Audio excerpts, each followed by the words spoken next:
L'associazione ambientalista Mare Amico di Agrigento, diretta dal dottor Claudio Lombardo, sempre attenta alle tante problematiche del nostro territorio, questa volta fa il focus sulle fognature del villaggio Mosè di Agrigento, affermando come sono bastati 5 minuti di pioggia per fare scoppiare le condutture nella zona popolare di Agrigento. Questo accade per colpa dei numerosi bypass tra le condotte di acque bianche e le acque nere. Questa miscela, continua Mare Amico, maleodorante e pericolosa, è arrivata nel torrente Canne, sulla spiaggia delle dune e quindi in mare aperto, un vero disastro. Pertanto, chiede Mare Amico, risulta necessario effettuare gli opportuni prelievi in mare al fine di accertare la balneabilità della zona.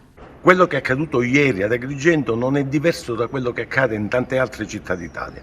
Vi è una corsa permeabilità tra il sistema delle condutture delle acque bianche e quello delle acque nere.